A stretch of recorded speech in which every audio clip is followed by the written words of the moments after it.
Well, I'm very happy that the executive director of OUTshine Film Festival is with us tonight. Victor's awesome. Can you say his last name? Jimenez. Ah, You got there it. you go. I I'm knew fluent it. now in Spanish. I knew it, privileged white guy. I've been right. I've been You to got it. probably 40 Spanish-speaking countries. It just doesn't seem to stick with me. I would think with all your experience with the Cuban population, you would Population, yeah. Exactly what did you just imply there? Because it's true. You told me you've been to Cuba several times Like 12. and have many Cuban friends. Say this for me, Al. ¿Qué bola, Sere? ¿Qué? Sorry, we're almost out of time. All right, let's do this. All right.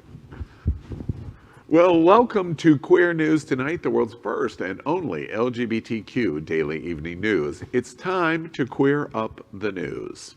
Tonight, we report on the shocking news from Dr. Anthony Fauci. Could he be a judge on RuPaul's Drag Race? Stay tuned. And in the big finish, you get to watch, along with Donald Trump, the live television news as Arizona's governor will not answer Trump's call while he was certifying the election for Joe Biden.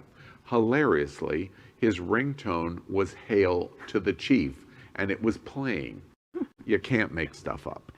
And one of the nation's most important LGBTQ film festivals begins, and we have OUTshine's executive director, Victor Jimenez, to excite us all about it. And in the big finish, we show you how New York City is preparing for Ivanka's triumphant return. Let's just put it this way. Thousands of flyers papered everywhere saying, "You're not welcomed here." And in COVID-19 breaking news for the LGBT community, the United Kingdom approves widespread vaccine for the coronavirus, and the United States just days away. Is this the end of our worldwide pandemic? And in the big finish, we discuss that the only thing that can get us across the finish line of this horrible 2020 LGBTQ year.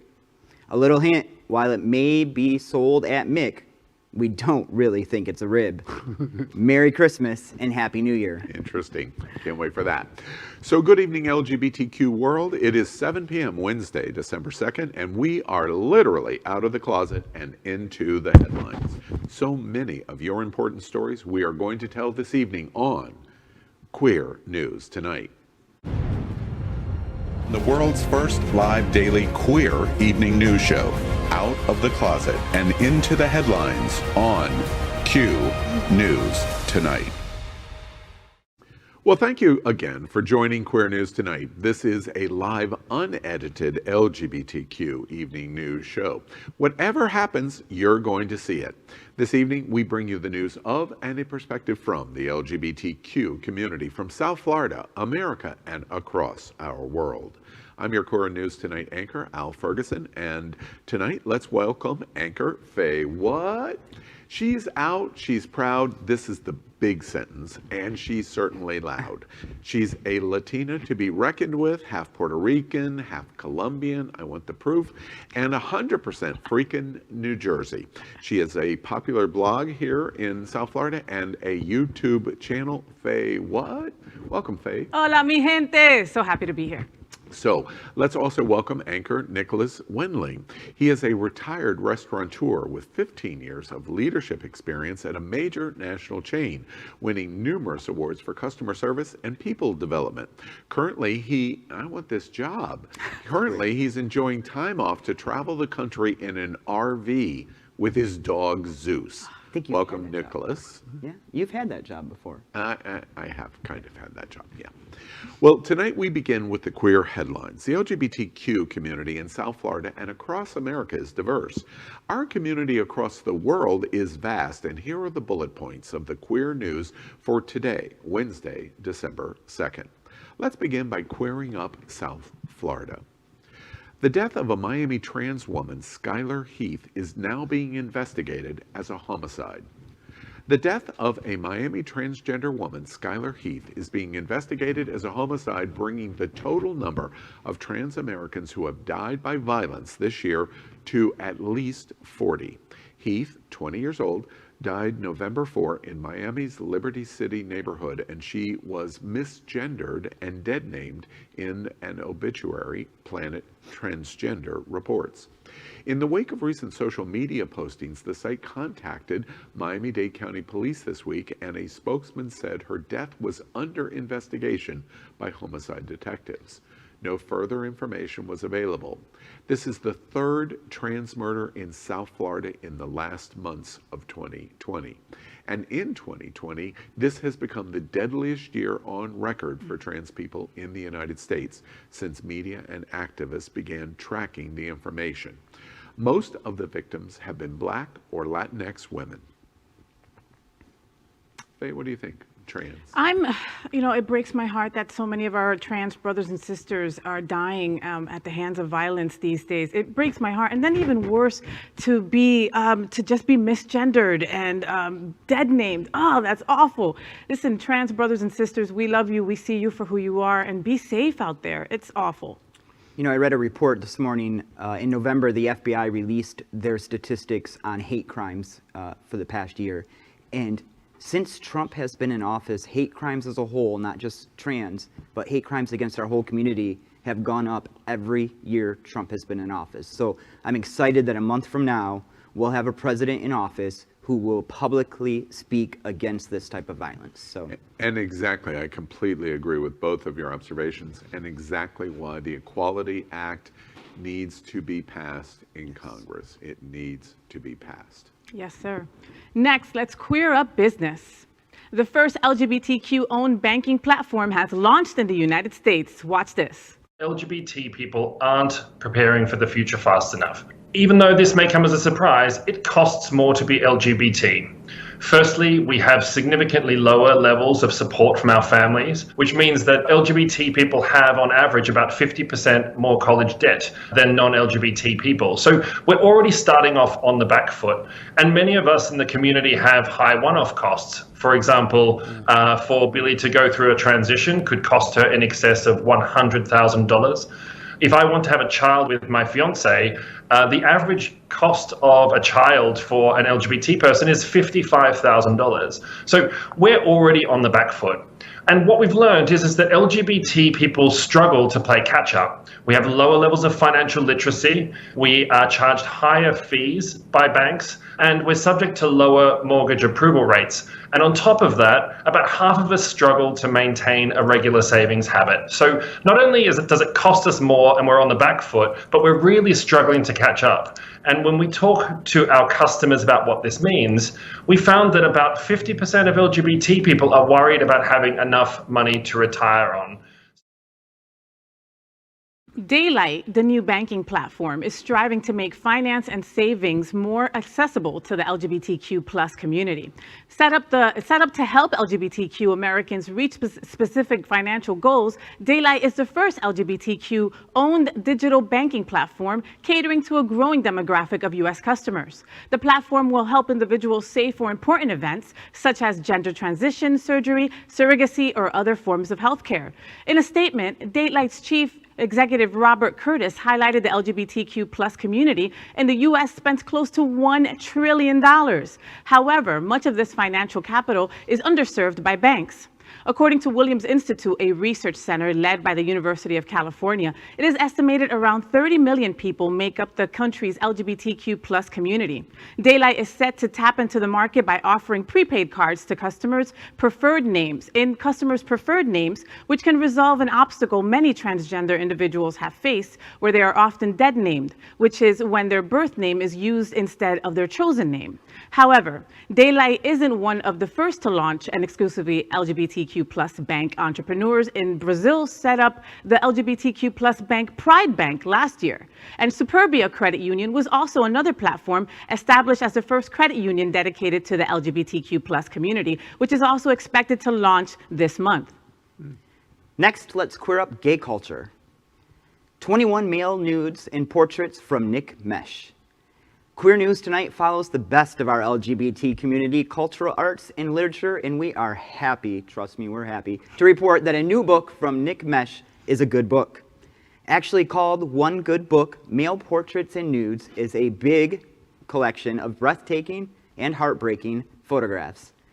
These are mostly friends from the gym and other athletes he hangs out with. How he talks them into posing naked, we don't know. However, Nick is quite something himself. He could be one of his own portraits. If you like very disciplined and fit men who treat their bodies like works of art, then this is the book you want. This sensational photo album is a perfect gift and the best addition to the library of anyone who appreciates the male form and sexuality, like myself. And yes, while we wish to stay on the air, they are all naked, so we encourage you to check out a real literary piece of LGBTQ art. I'm sorry, Nicholas, were you talking? I just noticed how happy Nicholas Hint, was. hint, No, sure. Al, perfect Christmas gift for me. I'll Yeah. take one of those. Yeah. If I'm buying that book, which I'm very likely, it's not going to be for you. It's going to be for me. Next week, Queer Up Gay Culture. Dr. Fauci on Larry Kramer's legacy, Pride 2021, and RuPaul's Drag Race. Queer News Tonight has covered COVID-19 pandemic every single news broadcast since January 6, 2020. So when Dr. Anthony Fauci speaks, we and the LGBTQ community listens. This week, we really listened closely when Fauci said, quote, "So everyone has been asking me if I would be a judge on next year's drag race," end quote. Speculation went wild. Could Dr. Anthony Fauci go from the White House briefing room to the main stage of RuPaul's Drag Race? In honor of World AIDS Day, Fauci sat down with Logo to discuss his decades of work fighting HIV, AIDS, his friendship with activist Larry Kramer, and if he would sit next to Michelle Visage and RuPaul at the Drag Race judges panel. Long before he was famous for leading America's efforts to fight COVID-19, Fauci was involved with the government's response to the AIDS epidemic. As we have reported at Queer News, Fauci was a foe and an eventual friend of Kramer's. In addition to reflecting on his friendship with Kramer, Fauci also predicts whether we will have some normalcy by the time Pride Month 2021 rolls around, and if he would ever consider being an extra special judge on RuPaul's Drag Race. Wow. Fauci said, quote, "So everyone has been asking if I would be willing to be a judge on next year's Drag Race. What can I tell you on that is, what I can tell you on that is that I can give it some serious consideration, but I'll have to get back to you on it," end quote. Can you imagine the celebration in his appearance and what it would create for the LGBTQ community? I can hear RuPaul's laugh in my head right now. Can you? I can too. Come on, Fauci, do Drag Race. I can totally see you there. And I mean, please do it. On behalf of all the lesbians, the women, the little kids that watch RuPaul's Drag Race, do the show. What are we talking about? Are you still thinking about the nude guys? Yeah. Oh my goodness, Nicholas, ow. I've been reading. Sorry. Nicholas has never watched RuPaul's Drag Race. He is what we call in the community a bad gay. I'm from the country. We don't have cable TV. Bad gay. Come on, Nicholas. All right, next, let's queer up the USA. Federal judge rules requiring proof of gender identity for a passport is unconstitutional. A federal judge just ruled that it's unconstitutional for transgender people to be required to show proof from a doctor that they're undergoing transition-related care in order to get a passport with the correct gender marker on it. U.S. District Court Judge Gloria Navarro said, quote, "The State Department has provided no explanation, let alone any evidence of why it has an important interest in verifying a transgender passport applicant's gender identity, nor a cogent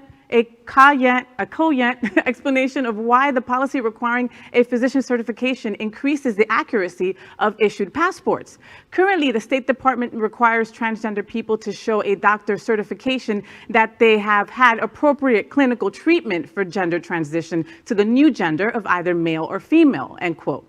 With Biden's looming inauguration, the State Department will likely not appeal the decision.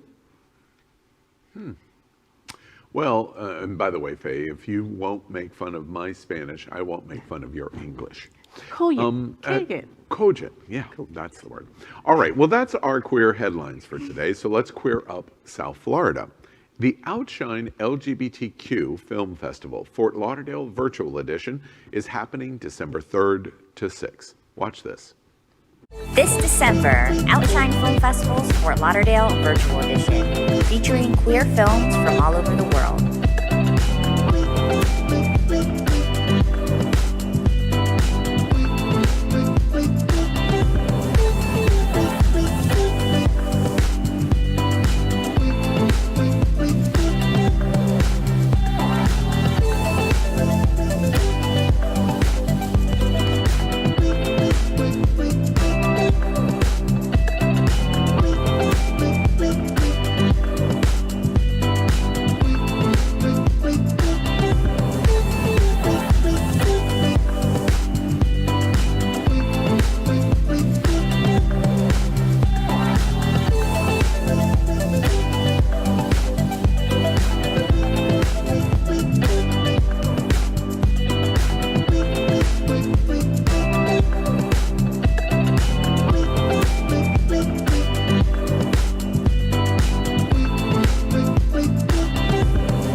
Tickets are on sale now.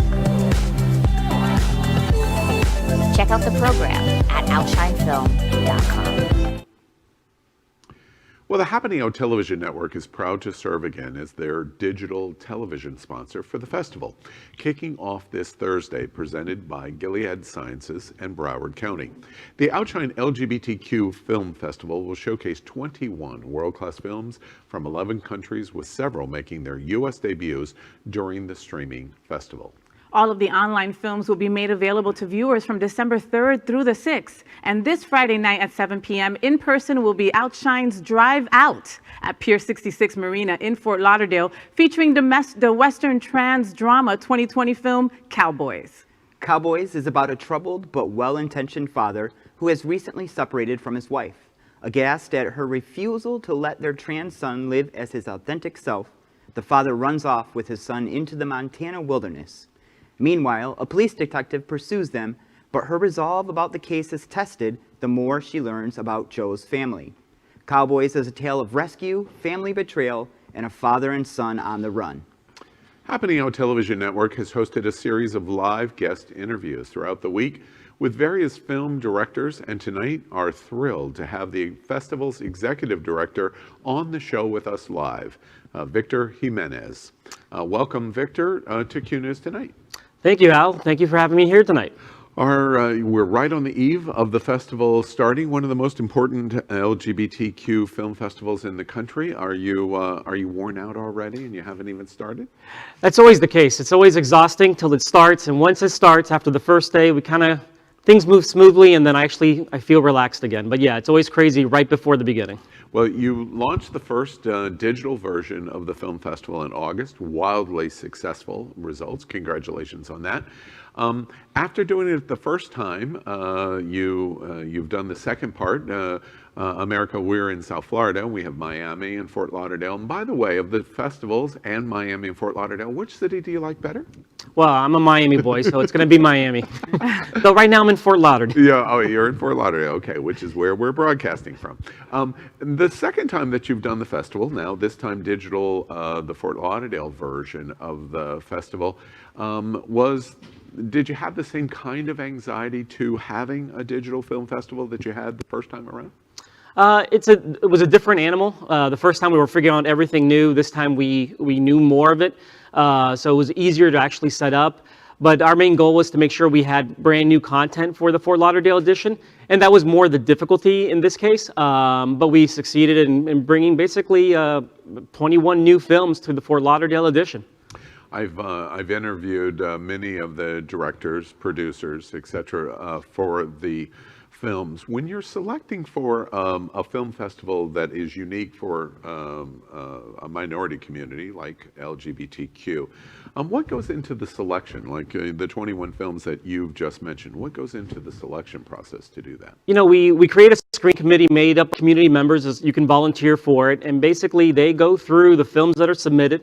They rate the films, and then from there, me and the programmer kind of piece together the program, and it's based on what the screening committee likes, what they don't like, and you know, it's always those interesting films that some do, some don't, but there's an audience for, and that's the ones we have the longest discussions for, and that's how we put the program together for Fort Lauderdale. To participate in getting your tickets, because it's a digital experience, how do you go about doing that? Explain to viewers how you go about watching the films that are being displayed in OUTshine. We try to make it easy. You go to our website, OUTshineFilm.com. You'll see the program lined up there. You'll see a big orange button, Buy Tickets Now. Select the films you want to watch.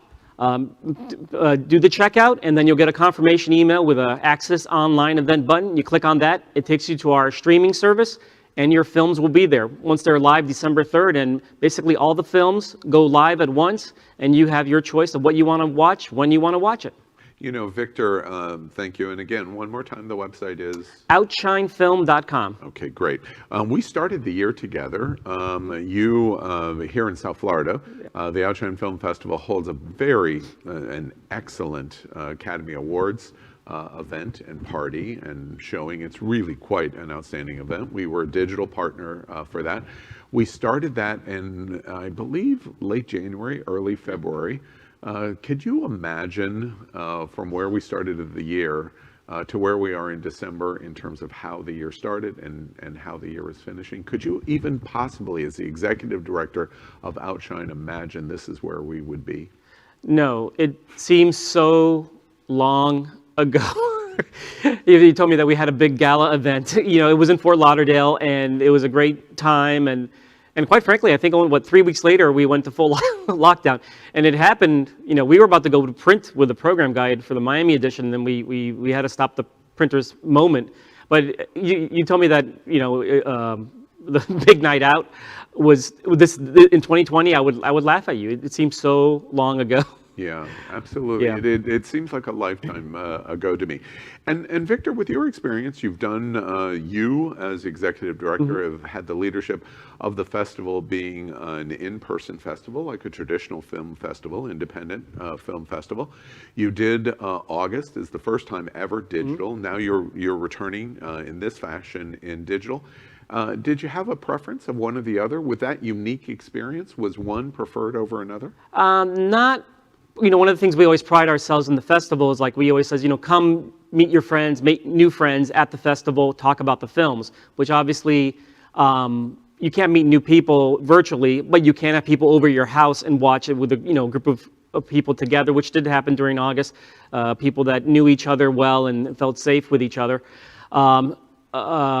We want to go back to the physical, but we know moving forward we'll always have a virtual component. One of the great things about the virtual experience was those films that sometimes traditionally underperform actually did really well virtually.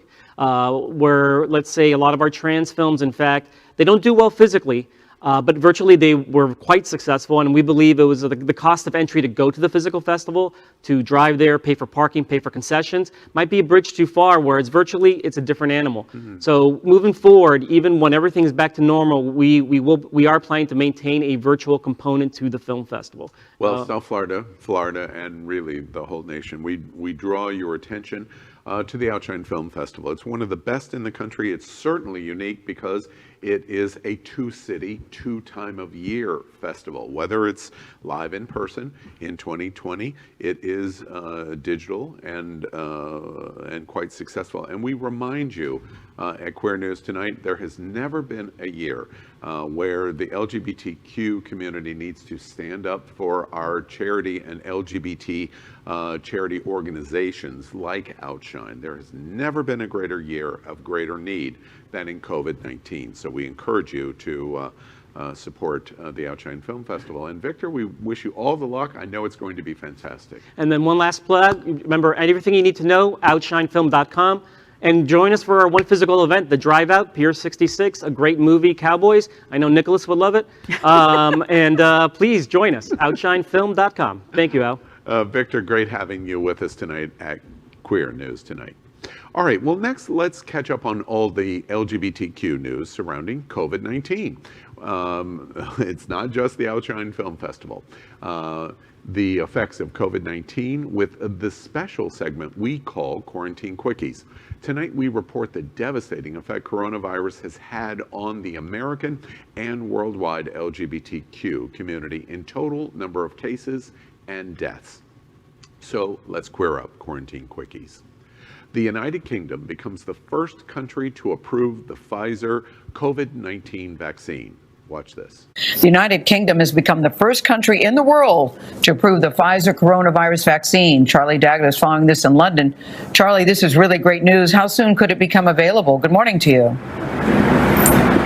Good morning to you. Pfizer headquarters in Germany has just announced that 800,000 doses of the Pfizer vaccine are currently, their words, being packed and will be shipped soon to the UK. Hospitals like this are going to handle the initial rollout. Mass vaccinations are scheduled to begin here early next week. Now, regulators gave emergency approval this morning, saying the vaccine has met their strict standards of safety. Pfizer says it's 95% effective, with more than 43,000 people involved in that trial with no serious side effects.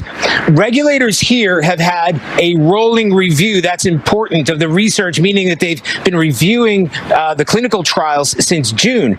This morning, the health secretary promised millions of doses here by the end of the year. As for the United States, the federal government has a deal for 100 million doses pending FDA approval. Now, they've got the deep freeze capacity needed at big hospitals here for that Pfizer vaccine. Who's going to get it first? In their words, those at most risk of dying get it first. It's exciting news. The United Kingdom became the first country today to formally approve the Pfizer COVID-19 vaccine, a huge symbolic milestone in the fight against this pandemic. The first inoculations are set to roll out next week, the government said, although the initial batch of 800,000 will cover a relatively small number of healthcare workers, care home staff and residents, and people over the age of 80. The vaccine has been authorized far more quickly than any other in history. Its lightning development outpacing the 15 to 20 years it usually takes to develop these types of medicines. Politically, it will not go unnoticed that the British regulators have made this decision ahead of their American counterparts, a symptom of different officials and businesses around the world trying to strike the right balance between speed, safety, and effectiveness. Today, there are reports that the FDA approval is just days away now. Nearly 1.5 million people around the world have died from the virus, with more than 271,000 deaths in the United States and nearly 60,000 in the United Kingdom. Queer News Tonight first reported on a strange virus in Wuhan, China, to the LGBTQ community on January 6, 2020. We have reported hundreds of stories on the pandemic, and in every broadcast, every single night since that first report. Today is Wednesday, December 2nd, and it is likely the most important milestone date since those first reports on coronavirus. No person, no business, no country has not been dramatically affected by this massive pandemic. 2020 will end as the worst year of any year of our entire lives. But today, in amazing record time, the end is now on the horizon. Hang on and wear a mask. You know what I always say, wear a mask and wash your ass, okay? Let's talk about this real quick though. I'm okay not being first when it comes to this. So Brits, you guys go first. So that way, whatever goes wrong with you, we'll learn from it. So thank you. Go on, Brits. I'm with you, Faye. I'm okay that we're taking our time to ensure that we do it right and just make sure that the right people get it at the right time. Over 80, Al, so you'll be one of the first people to get it, right? All right. God save the Queen, right? Okay, all right. You're new to Queer News Tonight, so I'm going to let that pass. Right, thanks. In terms of taking the vaccine, the second it's available to me, I'm going to take it. I've had COVID-19, but the second it happens, I'm going to take it. And I remind you, the fastest way to reopen LGBTQ life is this path in vaccine. It's incredibly welcome news. So that is our COVID-19 news for tonight. Next, we are going to report that Happening Out Television Network helps support lots of different types of organizations in our LGBTQ community. An example is Sunshine Cathedral, the world's largest queer church here in Fort Lauderdale. We are broadcasting from our permanent set in supporting that partnership.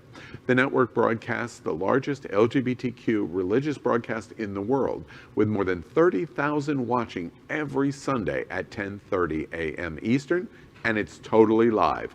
We encourage you to tune in. Our campaign of sponsorship proudly supports Sunshine Cathedral is my queer church. Watch this.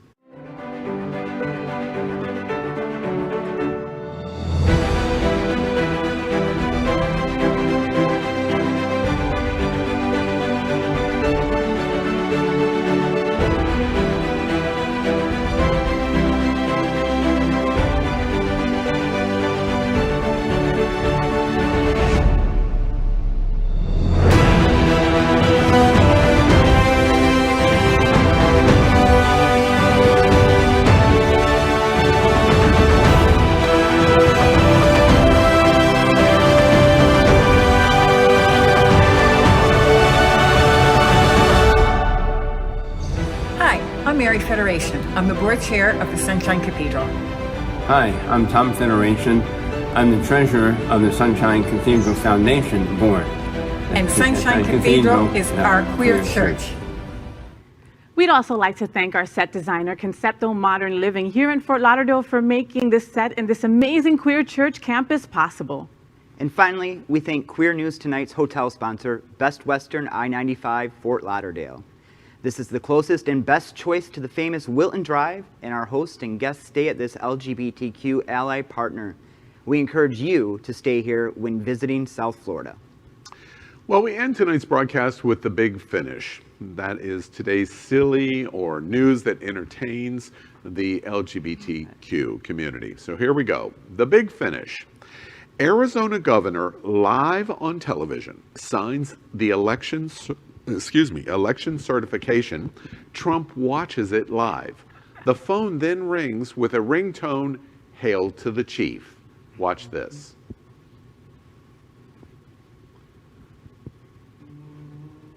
I talked to him directly. My senior staff knows this. We've had so much outreach personally from both the president and the vice president that I had to change the ringtone on my phone. And it rings "Hail to the Chief" because I didn't want to miss another phone call directly from the White House.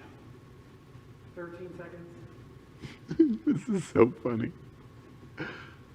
Trump's watching and the "Hail to the Chief" goes off. And he just puts it down.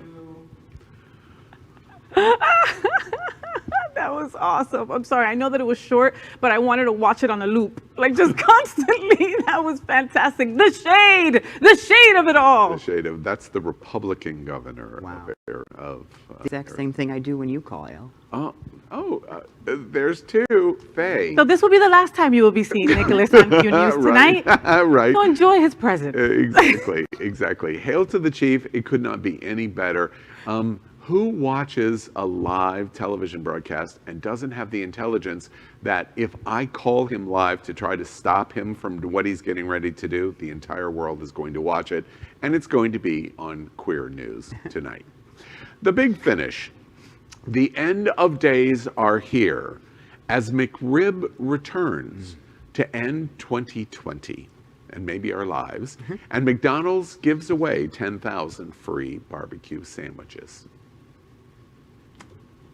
A big McRib fan, are you, Faye? Yuck. love I the McRib. can't. People love that McRib. Oh, and I have one of my gay boys. I'm like, Raul, do you like the McRib? Oh, you've never had a McRib till you take the barbecue from a bear's beard. I'm like, oh, dude. Oh. So no McRibs for me. Like Drag Race, I've never had a McRib. I'm ashamed to say that I have had a McRib. I so rarely it's beyond rare. Well, I think early when it first launched, that was probably in the 1840s, 1850s, somewhere in there. Does it taste like chicken? Nicholas. The one thing that I got to say about the McRib is the jokes about the McRib of what kind of meat it is. I really seriously want to know what kind of meat it is. The big finish. New York City is going to welcome Ivanka home. Papering all over the city, not wanted posters. You know what? At least be happy that they used a pretty picture of you, right? I mean, that's what you have to look at the glasses half full, guys. It's not a bad pic. I feel bad for her. What? Why do you feel bad for her? Really? Go watch Drag Race, Nicholas, please. Really? Just because her dad's a jerk doesn't mean she is. She's an idiot, well, too. Her intelligence, maybe, yes, is questionable. Yes, but she is daughter idiot in chief. Guilty by association. Right, okay, all right. That is today's news for the LGBTQ community on the world's first and only daily LGBTQ evening news show. Is our community important to you? Then help us by liking and subscribing. Ring the bell for updates, share this news. We are the only television live video news that is out of the closet and into the headlines. We need your support. I'm your anchor, Al Ferguson, and on behalf of anchors Faye, what? And whatever that guy is sitting in that seat, it's Nicholas Wendling, we will see you daily and tomorrow night at 7 p.m. Good night, America.